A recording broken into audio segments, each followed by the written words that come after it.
Good morning and welcome to Auto Intelligence. I'm Steve, and whether you're grabbing your morning coffee or catching up on the drive to work, we've got some heavy but crucial insights to share today. I'm Claire, and we're both part of the Auto Agentic team. This is Thursday, which means it's time for another deep dive into the forces shaping mobility and transportation. New episodes drop every Tuesday, Thursday, and Saturday. Auto Intelligence is produced by Auto Agentic AI. And today, we're tackling a topic that's, it's difficult. It's about war, innovation, and the double-edged sword of technological progress. Before we dive in, I want to acknowledge something. We're about to discuss how conflict is driving mobility innovation in ways that are both fascinating and deeply troubling. Like all transformative technologies, there's always a darker side to consider. Exactly.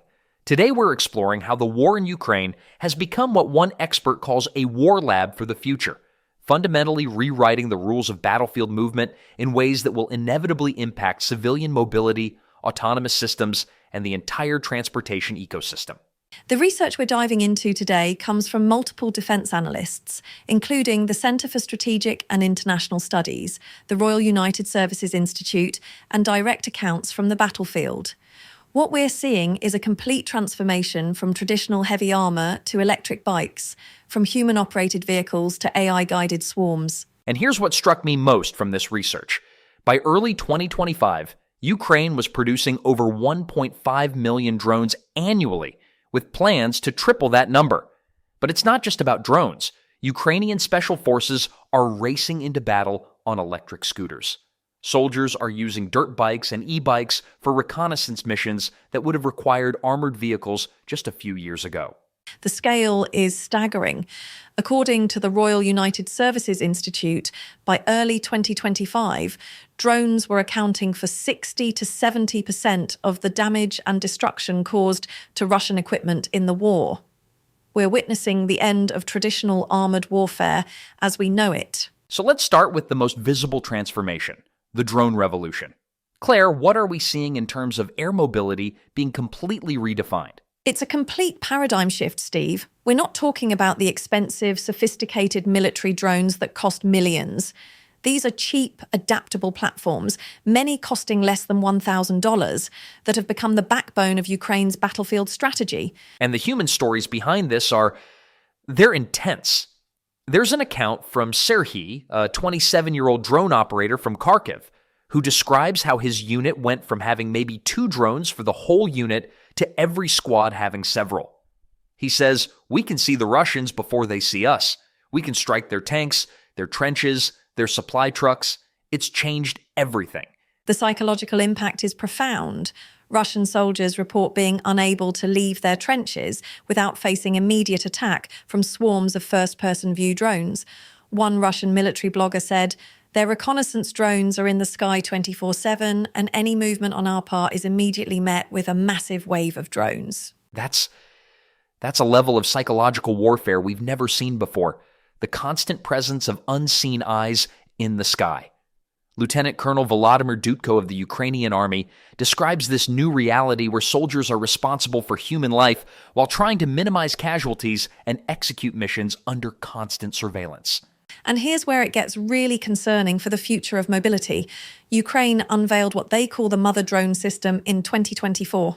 It's a large AI-powered drone that launches smaller, GPS-independent strike drones capable of seeking and destroying targets up to 300 kilometers behind enemy lines. So we're talking about AI systems that can make targeting decisions autonomously.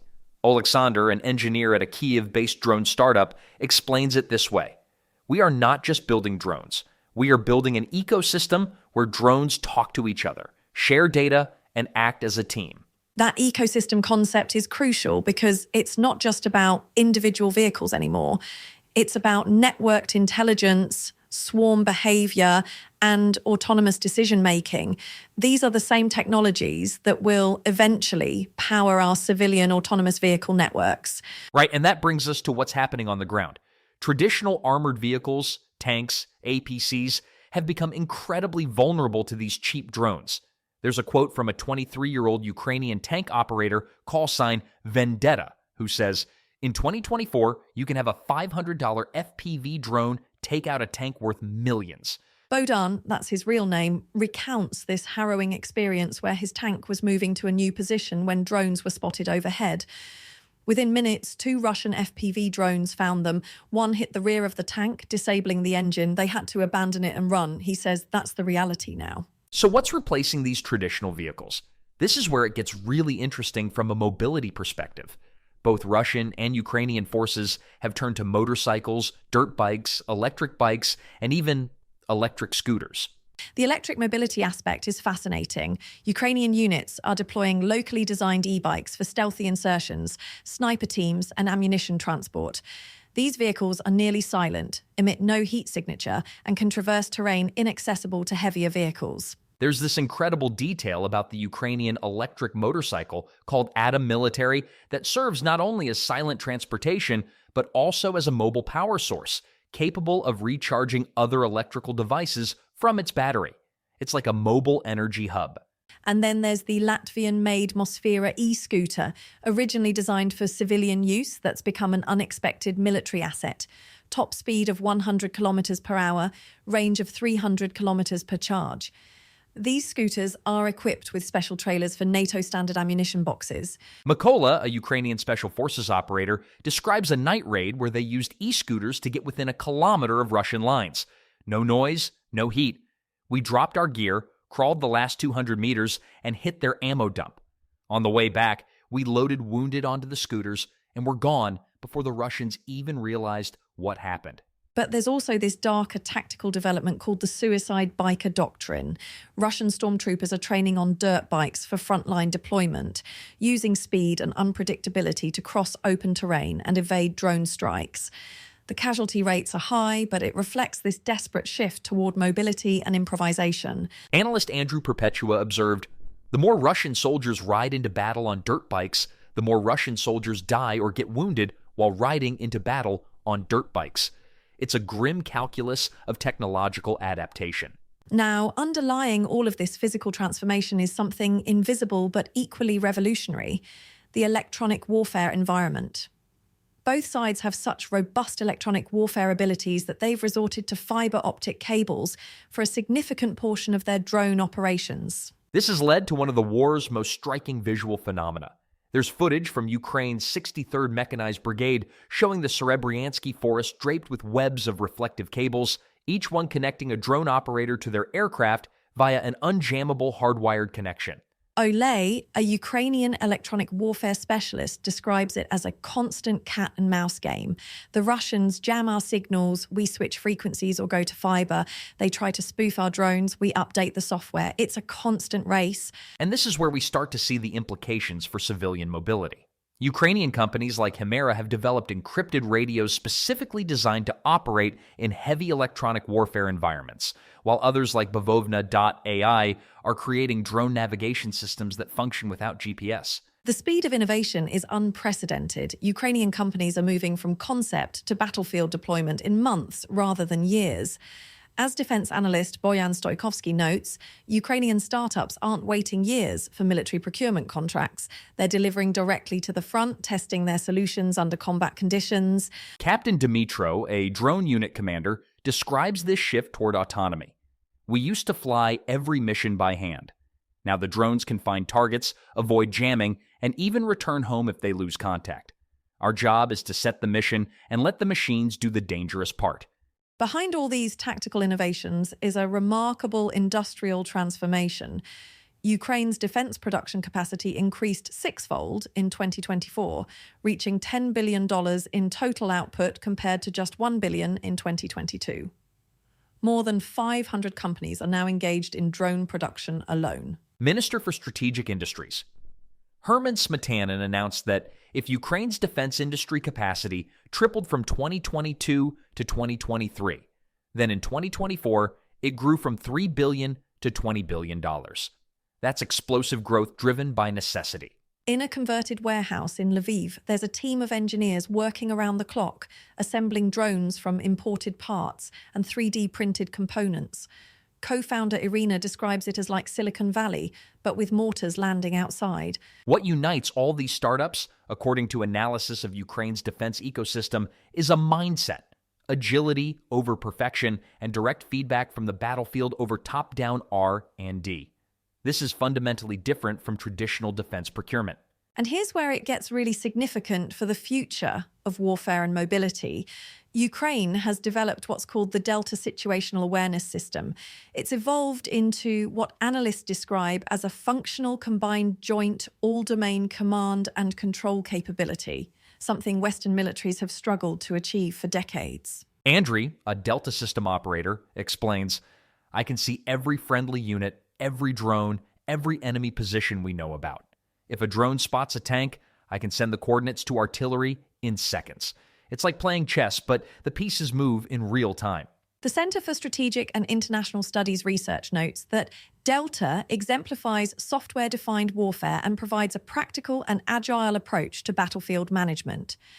This system integrates data from multiple sources, drones, satellites, ground sensors, and human intelligence, into a comprehensive picture. But we can't lose sight of the human element in all this technological transformation. As Colonel Scott Pence emphasizes, the war in Ukraine is being fought by men and women with lives, families, thoughts, and fears. Carl Larson, a US veteran who fought with Ukraine's International Legion, describes the mental toll. You can't leave your bunker, at least not during the day.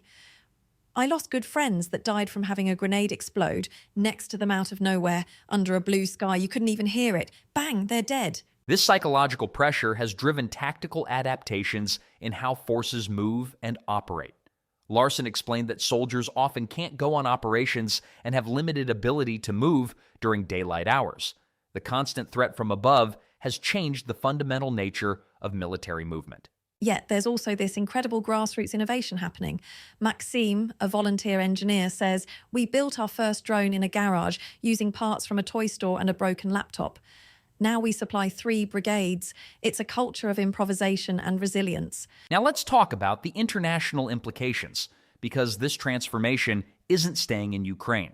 Air Force Chief of Staff General David Alvin called the Ukrainian offensive a wake-up moment and suggested it would impact defense budget conversations in Washington. Latvia and the UK now co-lead a drone coalition, committing over €1.8 billion to Ukrainian drone procurement and co-development. European defence firms are testing their platforms alongside Ukrainian troops, learning from this real-world laboratory of modern warfare. For Western militaries used to decade-long procurement cycles, Ukraine's fast, modular, and feedback-driven approach is a revelation. Taiwan is investing in mass-produced drones in anticipation of a possible conflict with China. Israel has recalibrated the Iron Dome air defense system to account for maneuverable drones. When Ukrainian forces launched Operation Spider's Web in June 2025, using 117 drones to target Russian strategic bombers, they inflicted an estimated $7 billion in damage to Russia's nuclear-capable fleet. The operation destroyed 34% of Russia's strategic cruise missile carriers using relatively inexpensive commercial technology. Senator John Boozman observed, "The Ukrainians defeated the Russian Navy without owning any ships, and now they've decimated their air force with virtually no air force of their own. That's the power of asymmetric technological innovation." But we need to address the challenges and limitations. The sustainability of rapid technological development under wartime conditions is questionable. Georgetown Security Studies review analysis warns that to maintain its competitiveness and shape the global drone market in the long term, Ukraine needs to enhance its contracting capabilities, ensure standardization of drones, and secure investments in research and development. Defense Express notes that the establishment of clear rules and quality standards has long been a pressing matter in Ukrainian drone production.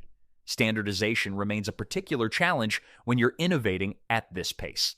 There are also profound questions about the long-term psychological and social impacts. Yulia, a nurse in Dnipro, describes treating more soldiers with psychological trauma. The constant threat from the sky, the speed of the fighting, the sense that nowhere is safe, it wears people down. And then there are the ethical and legal considerations. The rapid development of autonomous weapon systems raises profound questions.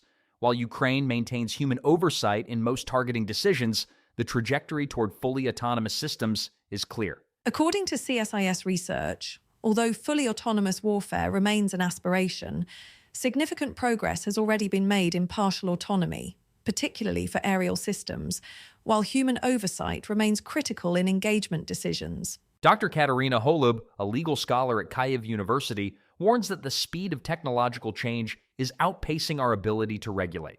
We need new frameworks for accountability, especially as machines take on more decision-making roles. The international community is grappling with how to regulate these developments. The speed of innovation is creating a regulatory gap that could have serious implications for both military and civilian applications of these technologies. You're listening to Auto Intelligence, brought to you by Auto Agentic, the platform transforming automotive retail with intelligent, human-centered AI. Just as Ukraine is revolutionizing battlefield mobility through rapid innovation and adaptive technology, Auto Agentic is bringing that same spirit of agile, responsive innovation to automotive retail, helping dealerships navigate technological transformation while keeping human expertise at the center. Now back to today's topic. What we're seeing in Ukraine represents more than tactical innovation. It's a preview of future warfare that challenges fundamental assumptions about military power, defense spending, and strategic planning. Dr. Robert Seeley observes, the next conflict isn't coming. It's already being fought in Ukraine, not by NATO generals in simulated exercises, but by small, underfunded teams of Ukrainian innovators building the future of warfare with laptops, soldering irons, and scraps of carbon fiber. This shift from expensive, complex systems developed over decades to cheap, adaptable platforms developed in months represents a democratization of military technology that could reshape global power balances. As one Western defense official put it, we are seeing the end of the era where only the richest countries could field the most advanced weapons. Now, innovation and speed matter more than money. The training and doctrine evolution is equally significant.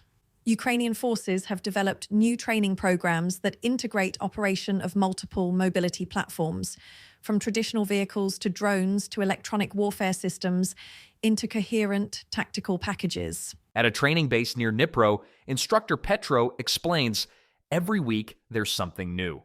A new drone, a new tactic, a new threat. We have to learn fast or we don't survive. That's the reality of technological warfare. Looking ahead, Ukraine plans to produce 2.5 million drones in 2025, up from 1 million in 2024.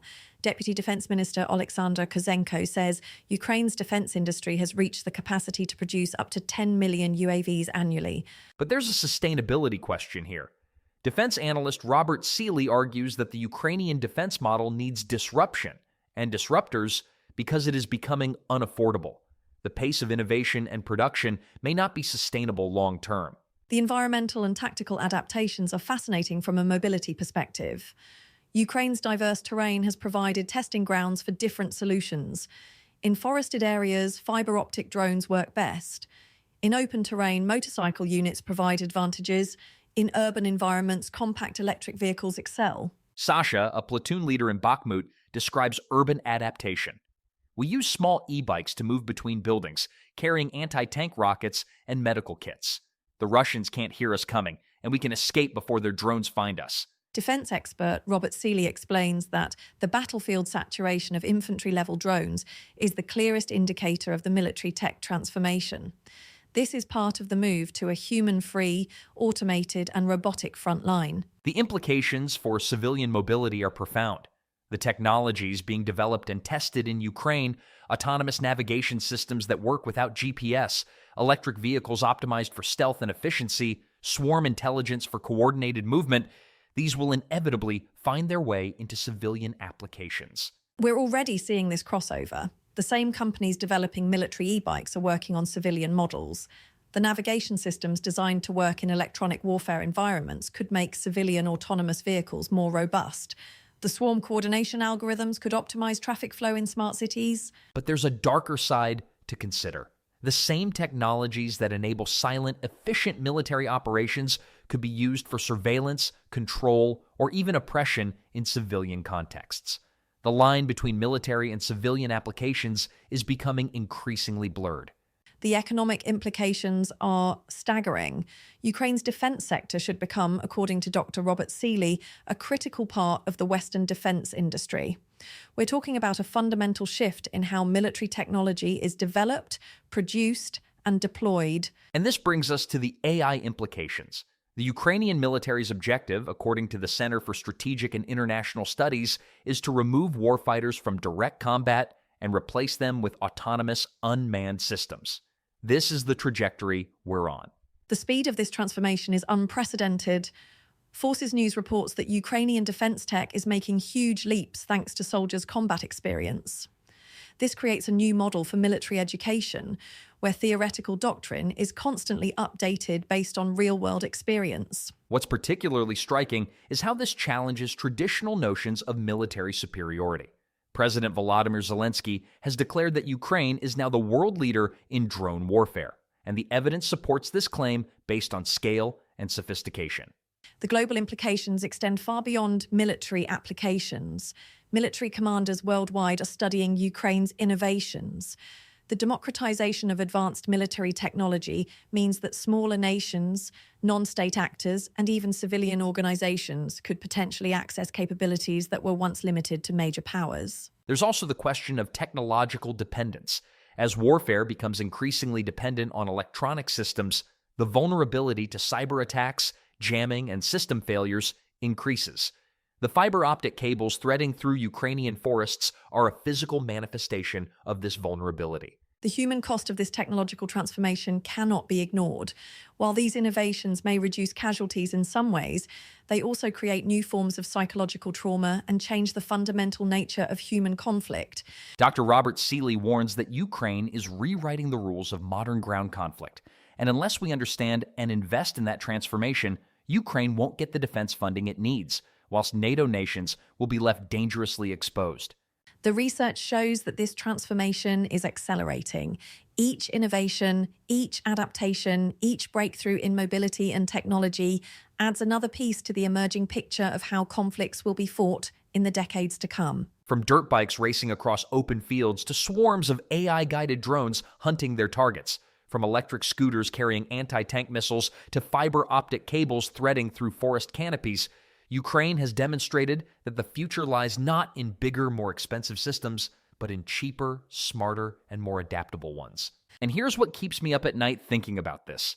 In this new reality, victory may belong not to those with the most traditional firepower, but to those who can most rapidly innovate, adapt, and deploy the tools of 21st century warfare. The transformation is far from complete. As Ukrainian President Zelensky noted, his country has become a war lab for the future, and the experiments continue daily. The only certainty is that the battlefield of tomorrow will look very different from the one of yesterday. What strikes me most about this research is how it challenges our assumptions about technological progress. We often think of innovation as inherently positive, but here we see how the same technologies that could revolutionize civilian transportation are being forged in the crucible of conflict. The electric mobility solutions, the autonomous navigation systems, the swarm intelligence, these could transform how we move goods and people in peacetime. But they're being developed and tested in the context of life and death decisions, which raises profound questions about the nature of technological development. There's something deeply unsettling about the fact that some of our most advanced mobility technologies are emerging from a war zone. It forces us to confront the reality that innovation often comes from necessity, and sometimes that necessity is conflict. The speed of adaptation is remarkable.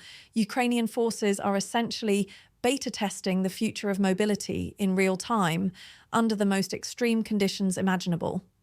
The feedback loop between battlefield experience and technological development is creating innovations at a pace we've never seen before. As we wrap up today's conversation, I want to emphasize that this is a difficult topic, but one we need to explore because of its profound implications for the future of mobility and technology. The innovations emerging from Ukraine's conflict represent both tremendous potential and significant risks. Like all transformative technologies, they can be used for both beneficial and harmful purposes. What's clear is that the future of mobility, whether military or civilian, will be shaped by the technologies and approaches being developed and tested in Ukraine today. We ignore these developments at our own peril. The challenge for all of us is to learn from these innovations while working to ensure they're used in ways that benefit humanity rather than harm it. Thank you for joining us for this difficult but crucial exploration of how Ukraine's war is rewriting the rules of mobility forever. The implications extend far beyond the battlefield and will shape how we move, work, and live in the decades to come. We want to thank our growing audience for their engagement and thoughtful feedback. Your questions and insights help us explore these complex topics more deeply. This episode was produced by the team at Auto Agentic. Learn more at autoagentic.ai. We'd also like to thank our producer, Barry Hillier, co-founder and CEO of Auto Agentic AI, for his continued support and vision. If you'd like to reach out to us with suggestions, thoughts on topics, or general feedback, email us at barry@autoagentic.ai. Barry is always looking for exciting new topics, companies, and people who are shaping mobility and the future of transportation. Remember, new episodes of Auto Intelligence drop every Tuesday, Thursday, and Saturday. Until next time, keep questioning, keep learning, and keep thinking about how technology can serve humanity's best interests. Thanks for listening, and we'll see you next time on Auto Intelligence.